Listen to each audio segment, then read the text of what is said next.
Your retirement account is a math equation designed by people who profit off your patience. Think about it.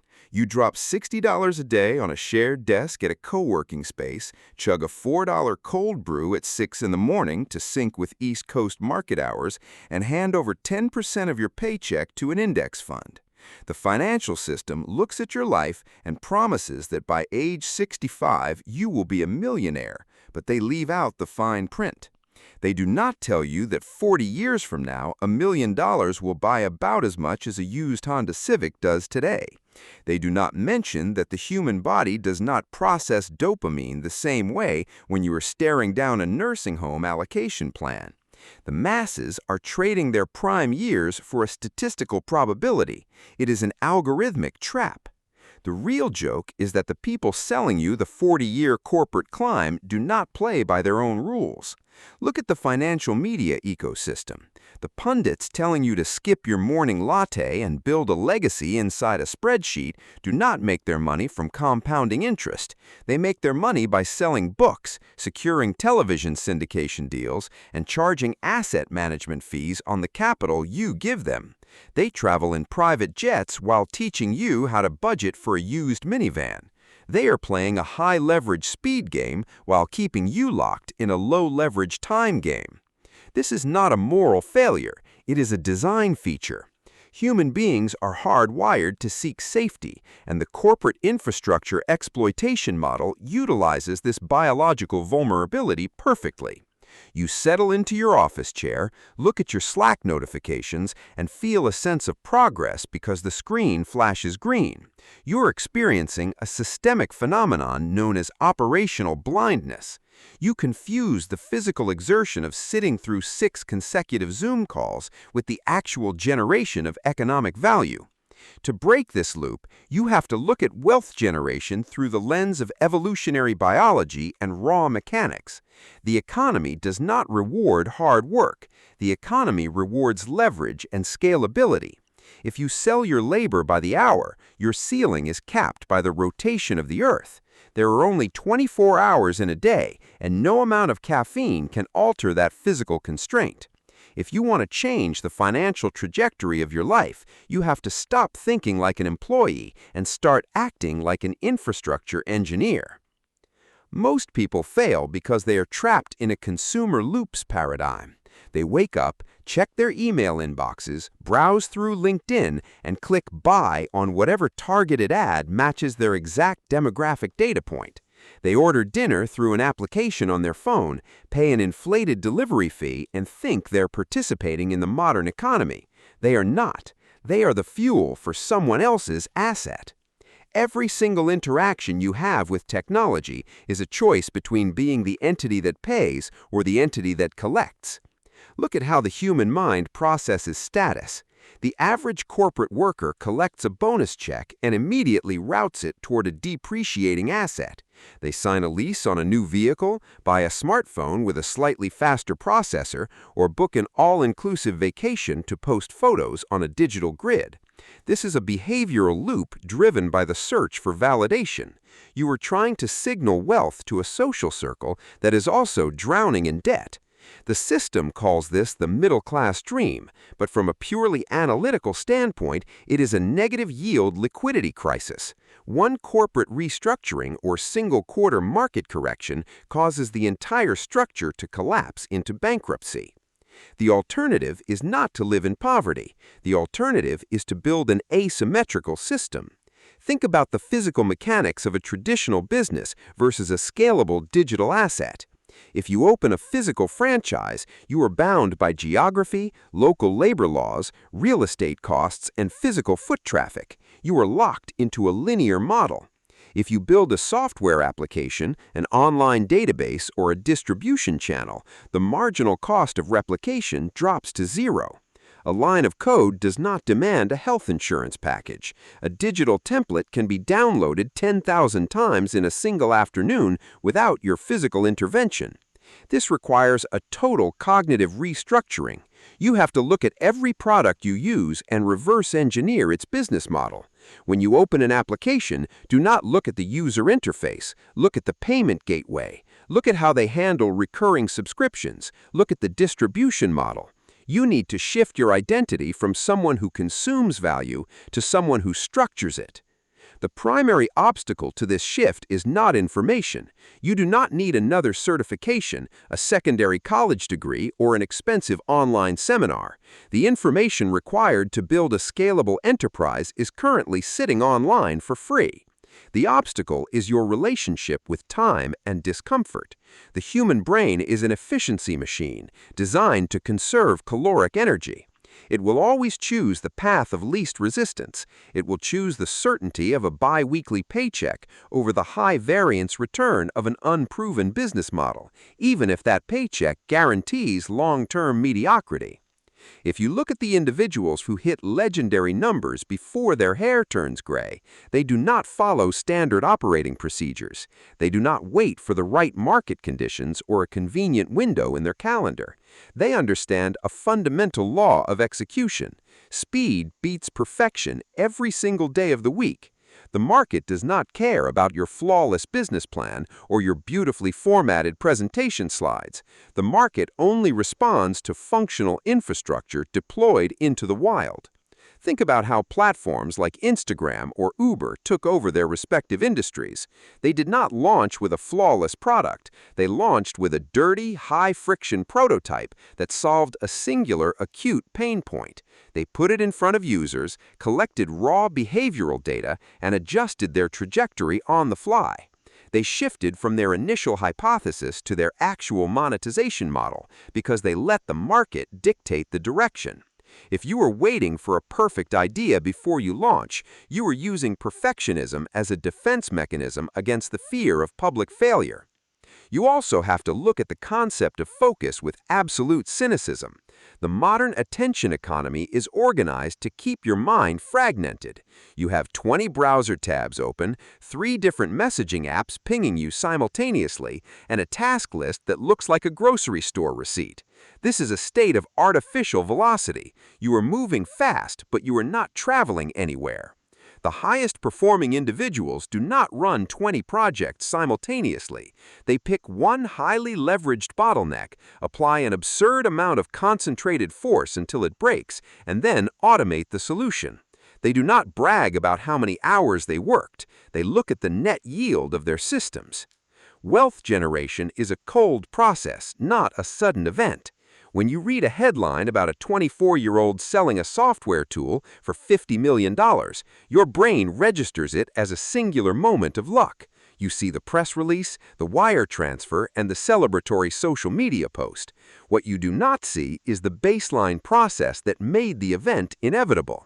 You do not see the 14 months spent sitting in a dark room debugging database architecture, the hundreds of cold emails ignored by corporate procurement officers, or the maximum credit card balances used to fund server costs. The event is just the lagging indicator of a long, boring sequence of execution. This means you have to pay a specific operational price. There is no version of this journey that allows you to maintain your current comfort level while building a high-leverage enterprise on the side. You will have to make trades that look irrational to your peers. You will have to skip social gatherings, work through holiday weekends, and endure long stretches of zero feedback where it feels like you are shouting into an empty void. If you are interest-driven, you will quit the moment your energy drops or the initial novelty wears off. If you are system-driven, you will show up to your keyboard whether you feel inspired or completely empty inside. You must also purge negative environmental variables with surgical precision. If your social circle consists of people who spend their Friday nights complaining about their middle management superiors while drinking away their paychecks at a local lounge, you are swimming against a current. Human behavior is highly contagious.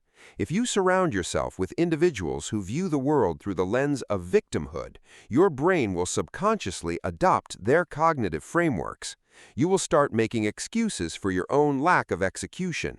You need to find environments that make your current level of ambition look baseline. If you cannot find that community physically, you must curate it digitally by blocking out the noise and consuming only high-signal data. The most valuable asset you possess is not your capital, it is your time architecture.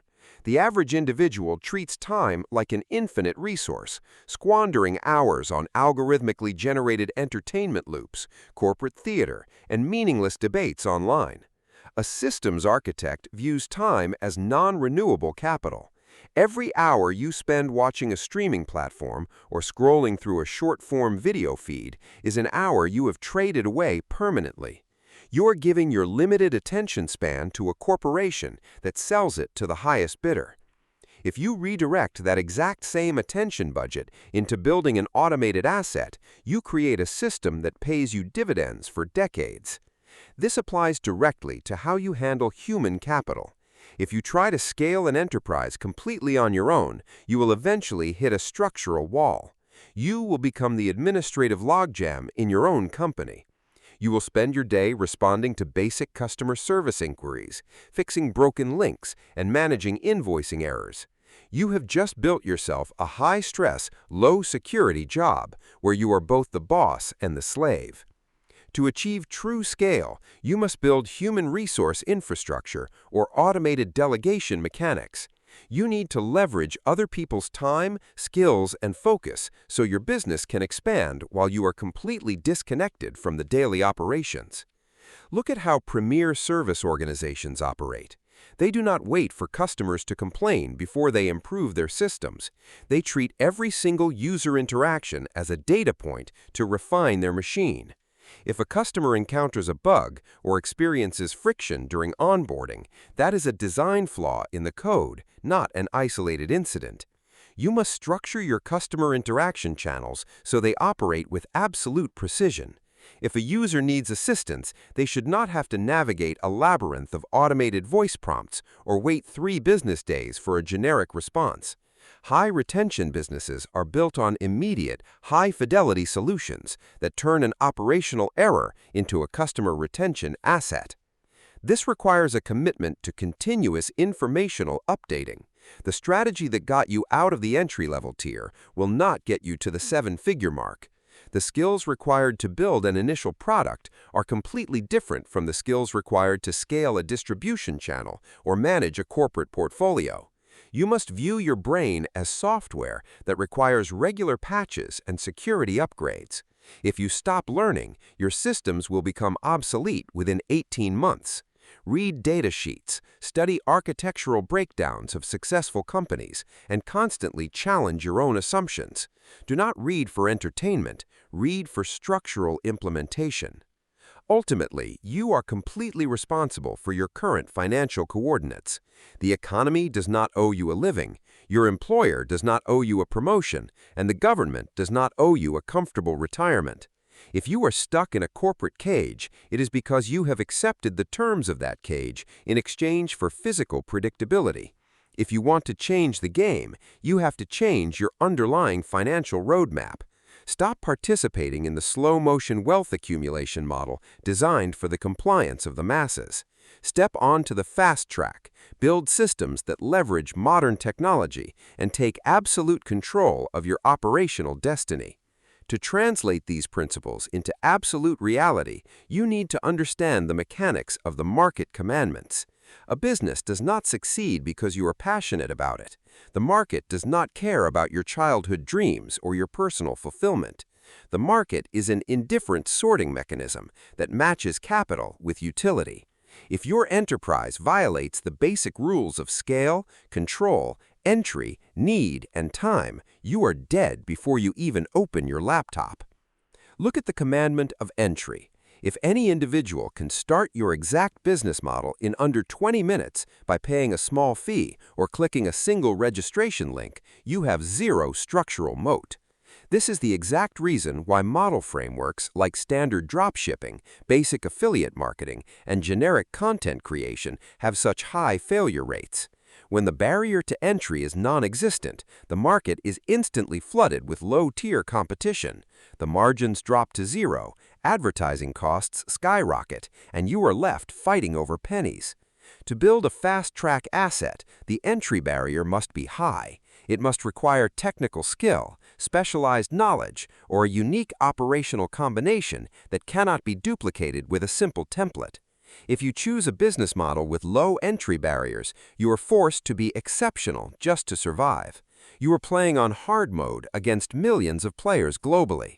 If you build an enterprise with high entry barriers, something that requires deep workflow integration, custom software configurations, or complex operational systems, you eliminate 99% of your competition before the race even starts.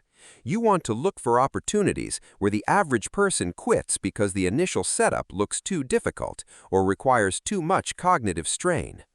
Next, analyze the commandment of control. If your entire revenue pipeline depends on the goodwill of a single third-party platform, you do not own a business. You are a high-risk contractor wearing the skin of an entrepreneur. If an algorithm shift, a policy change, or a sudden account suspension can delete your entire cash flow overnight, you are completely vulnerable. Fast-track operators do not build their houses on rented land. They maintain absolute authority over their customer data, their payment processing infrastructure, and their distribution channels. They use third-party platforms strictly as acquisition vectors, immediately routing that traffic to an ecosystem they own and control completely. This is the difference between a driver and a hitchhiker. A hitchhiker looks like they are moving fast, but they have no say in the direction of the vehicle or when it might pull over to kick them out onto the highway. The driver controls the speed, the destination, and the fuel. When you route your customers through a direct, self-hosted payment structure using a tool like Stripe, collect their data inside an owned CRM system, and communicate with them via direct channels, you are driving. If you are relying on an algorithmic feed to show your product to your existing buyers, you are hitchhiking through a storm. The third variable is the commandment of need. This is where the self-improvement industry sells you a massive lie. They tell you to follow your passion, do what you love, and the money will magically follow. This is a fundamentally flawed perspective. The world is full of bankrupt individuals who are deeply passionate about their unprofitable hobbies. The market does not pay you because you love what you do. The market pays you because you solve a specific, high-value problem for a group of people with purchasing power. To build an asset that generates legendary returns, you must disconnect your personal preferences from your market assessment. Look for friction points, operational inefficiencies, and painful bottlenecks inside existing industries. Find the tasks that people hate doing, the systems that constantly break, or the manual processes that drain corporate budgets. When you design a system that removes that pain, increases efficiency, or directly impacts the bottom line of an enterprise, monetization becomes automatic. You do not have to convince people to buy your solution. They will actively hunt you down because your asset saves them more capital than it costs. Then comes the commandment of time.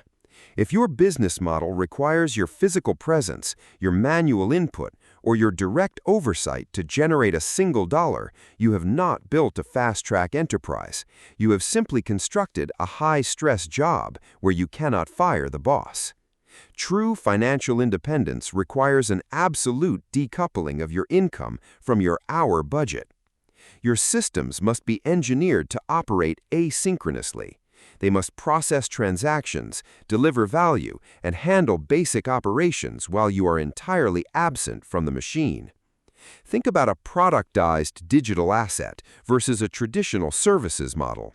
If you run a consulting agency where you charge by the project or the hour, your income scales linearly with your personal output. If you get sick, take a vacation, or simply run out of energy, the revenue stream stops instantly. If you transform that exact same expertise into an automated software workflow, a scalable platform, or a standardized programmatic product, the asset operates independently of your health or location. It can handle 1,000 concurrent users with the exact same operational footprint it takes to handle one. Finally, you must enforce the commandment of scale. To achieve massive capital accumulation, your asset must have the capacity to reach a massive audience or solve a problem of immense magnitude. Scale is a volume game. If your target market is limited to your local neighborhood or a tiny, highly specific demographic without capital, your ceiling is too low. You want to align your business with systems that have international distribution footprint. The digital economy allows a solopreneur sitting in an apartment to distribute a software tool to users across 5 continents simultaneously. That is structural scale. If you cannot reach millions of people, you must solve a problem of such immense magnitude that the unit price offsets the lower volume. This is the game of high-level enterprise software or specialized systems engineering. When you solve a critical multi-million-dollar vulnerability for a Fortune 500 company, you do not need millions of customers, you need 10. But if you combine both variables, if you solve an acute, painful problem at scale, you create an enterprise that moves into the stratosphere of valuation. To build this architecture, you must understand the 5 primary leverage engines of the modern era. The first is computer and software systems. Code is the ultimate leverage tool because it requires zero marginal cost to replicate and operates 24 hours a day without fatigue. When you write a script, build an automation loop, or deploy an application, you are creating a digital employee that works forever for the cost of a server subscription. You do not need to be a world-class programmer to exploit this engine. You need to understand how to string together existing software components to build automated solutions to real-world friction points. The second engine is distribution infrastructure. You can have the most advanced software tool or the highest value product in the world, but if you have no way to put it in front of qualified buyers, your asset is dead. Fast-track operators master the mechanics of leveraged networks. They utilize existing platforms, API connections, search intent architecture, and systematic content deployment to route attention toward their owned ecosystem. They do not rely on manual outreach. They build automated funnels that capture, qualify, and convert leads while they are entirely focused on other variables. The third engine is content systems.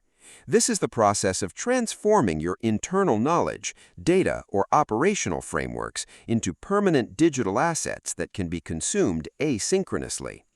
When you record a high-value breakdown, write a technical document, or publish a systematic guide, that asset remains online forever.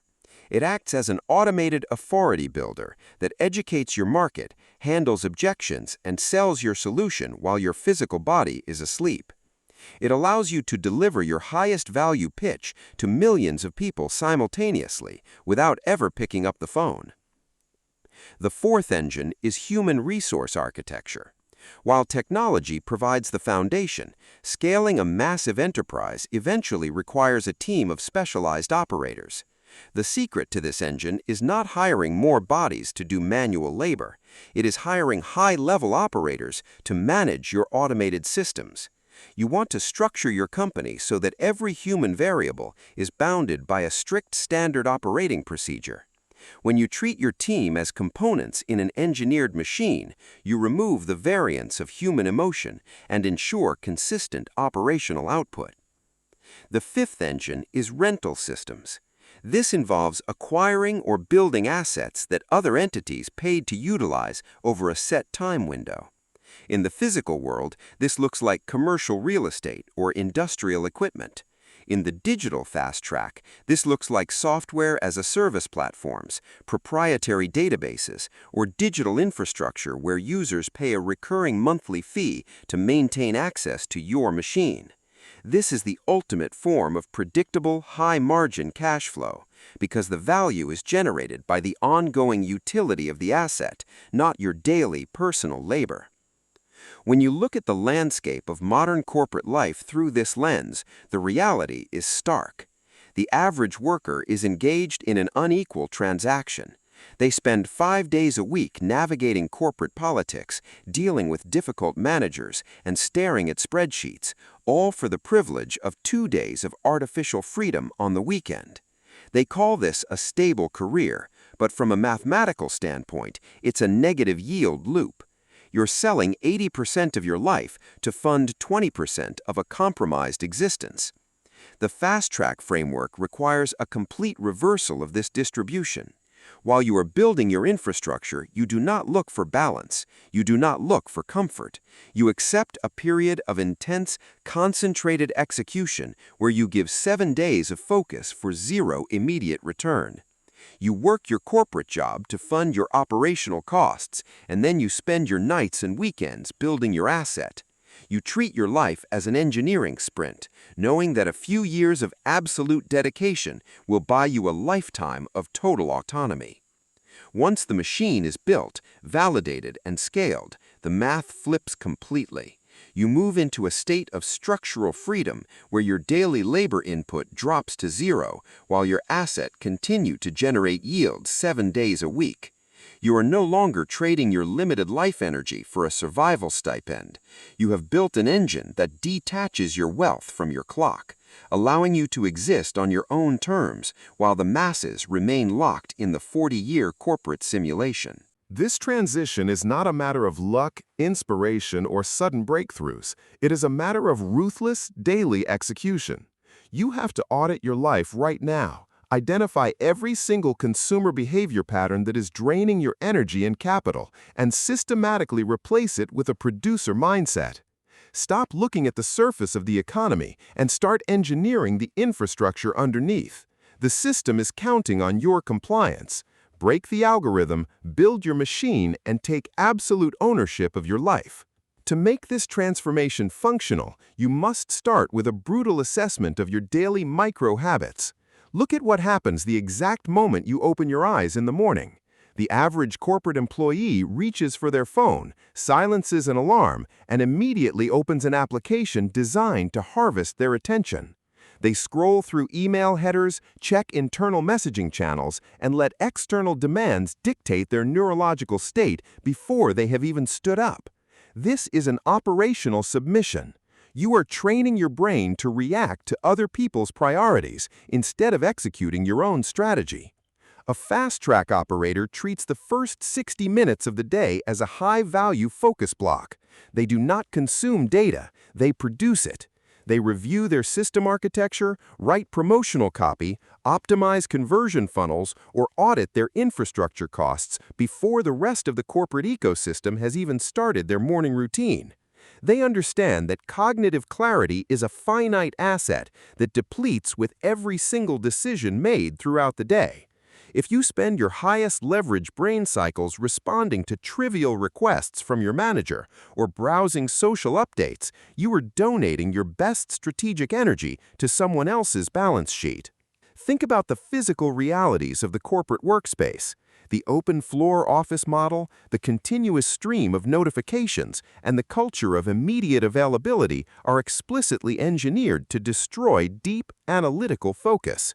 They keep you in a state of superficial activity, where you feel busy but generate zero permanent leverage.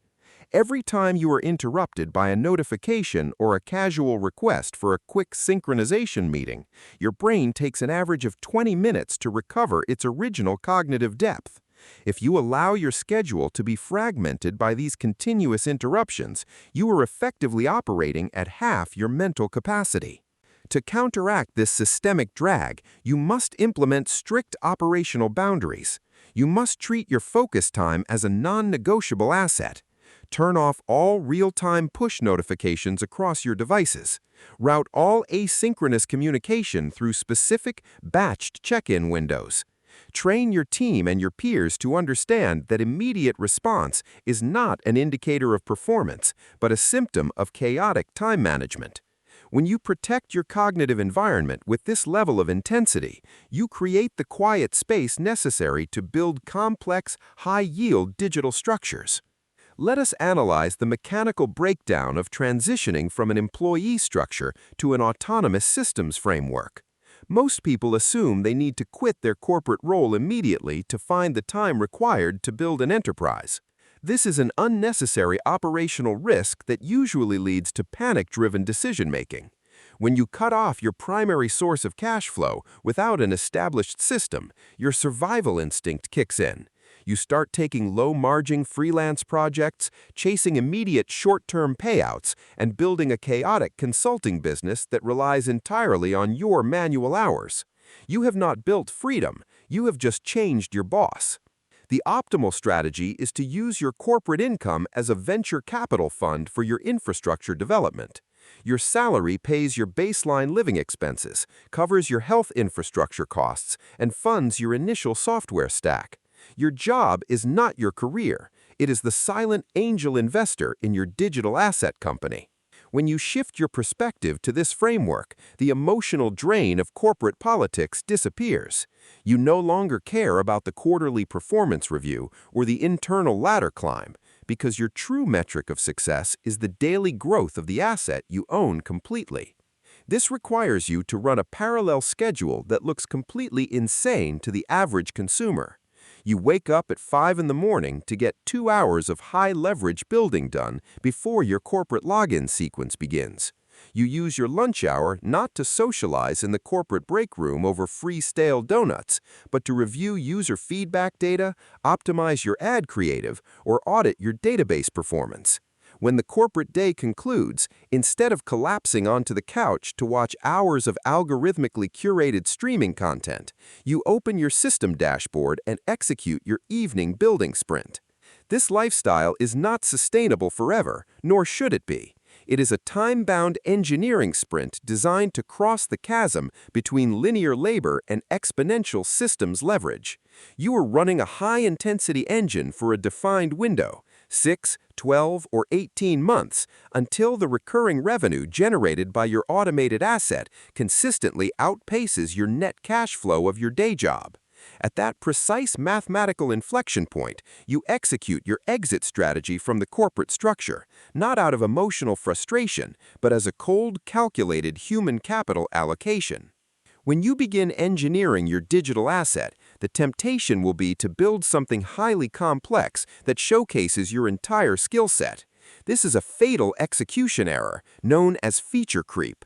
Every single additional feature, integration, or moving part you add to your system before validation is a liability. It creates more code that can break, more surface area for user confusion, and more development delay that keeps your product out of the market. You must strip your initial architecture down to its absolute primitive core. What is the single most acute pain point your users are facing, and what is the absolute minimal loop required to eliminate that pain? If you're building a B2B workflow automation tool, for instance, you don't need a beautiful user interface, a complex user permission structure, or a custom billing portal on day one. You need a functional script that takes an input data point, processes it automatically, and delivers the correct output faster and cheaper than a human contractor can do it. You can handle the onboarding manually through a simple shared document, process payments via a basic direct link, and collect user data inside a standard spreadsheet. If the core utility of your tool is high enough, your users will tolerate a raw interface. If the core utility is non-existent, a beautiful interface will not save your business from extinction. Once you have verified the core utility of your asset through actual paid transactions, your primary focus must shift immediately to distribution scalability. This is where most technical founders fail. They spend 80% of their energy refining their product and 20% thinking about how to acquire customers. The reverse is the requirement for rapid acceleration. A mediocre product with a highly leveraged automated distribution engine will always generate more capital than a perfect product hidden in an empty digital corner. To build automated distribution, you must map out the informational architecture of your target audience. Where do they go when they are actively experiencing the problem you solve? Are they searching for specific phrases on search engines? Are they looking for operational advice inside specific professional forums? Or are they scrolling through professional networks in their company's Slack channel? These are emotional triggers, digital loci where acute pain meets active search intent. Your engineering challenge is to place your automated system directly at the edge of those data points, so that when the user's frustration reaches peak condition, the first solution they encounter is your automated system. This does not require massive advertising spend. It requires precise informational mapping. Industry-specific updates on professional networking platforms. You must embed your asset directly into those existing intent vectors. Build content structures that rank automatically for high-intent search terms.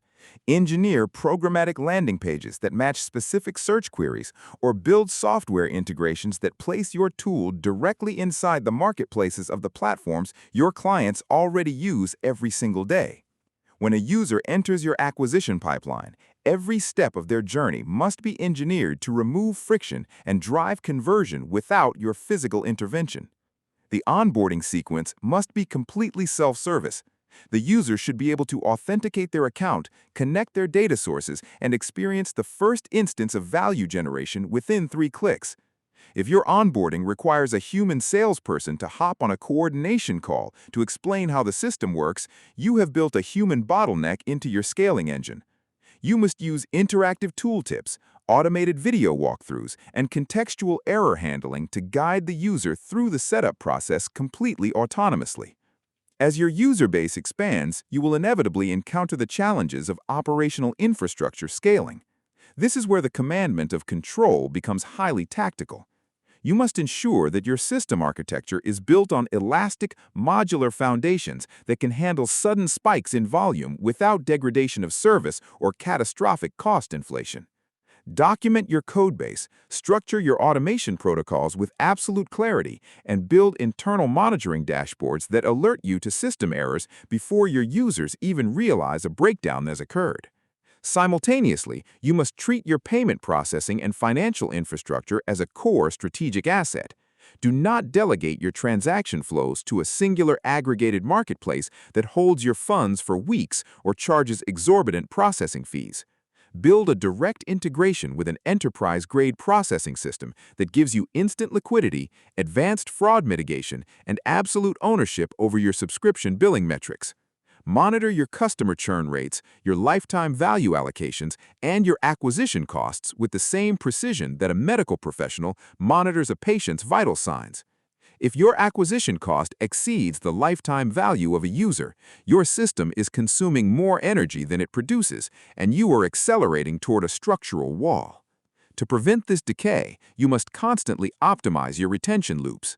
The easiest way to scale an asset is not to acquire more users, but to prevent the ones you have from leaving the ecosystem.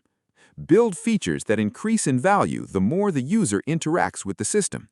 When a client imports their data, configures their custom workflows, and embeds your tool into their daily operational habits, the switching costs become incredibly high. Your tool shifts from being an optional luxury utility to the core operational nervous system of their enterprise.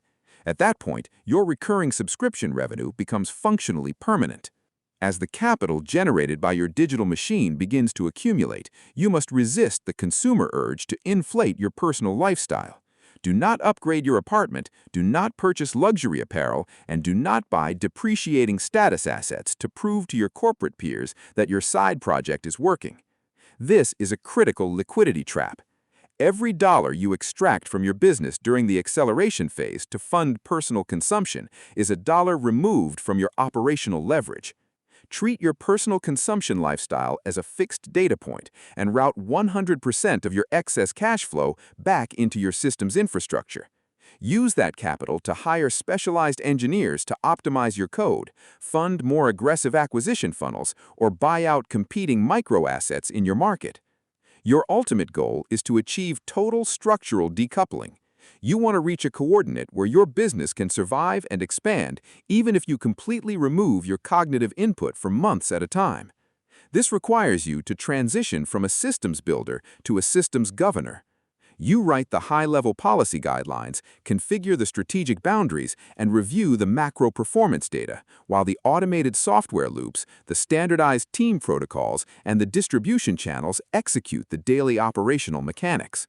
When you achieve this state of operational autonomy, you realize that the ultimate currency of the fast-track framework is not money, it is time sovereignty. It is the capacity to wake up on a Tuesday morning and decide exactly how you will allocate your life energy without checking a corporate calendar, seeking approval from an HR department, or worrying about an arbitrary performance metric. You have built a private digital utility that prints capital independent of your physical behavior, freeing your mind to focus on high-level strategic problems, legacy creation, or absolute personal freedom. The masses will look at your life at that point and call you lucky. They will assume you had a unique connection, a hidden source of capital, or a miraculous stroke of insight that allowed you to escape the 40-year cubicle grind. They will say these things because it protects their own ego from the brutal realization that they have accepted a compromised existence out of sheer compliance and fear of execution. They will continue to chug their corporate coffee, check their endless Slack feeds, and deposit their 10% into their 40-year spreadsheets, while you operate entirely outside their matrix. The path is completely clear. The formulas are validated by raw data, and the infrastructure is available to any individual with a keyboard and the discipline to execute without permission. You do not need the approval of a financial advisor, the backing of a venture capital fund, or the validation of your corporate superiors. You need to shut out the noise, sit down at your desk, and start building your leverage engine today. Stop being the consumer, become the producer. Build the machine, take control of your time, and claim your absolute freedom.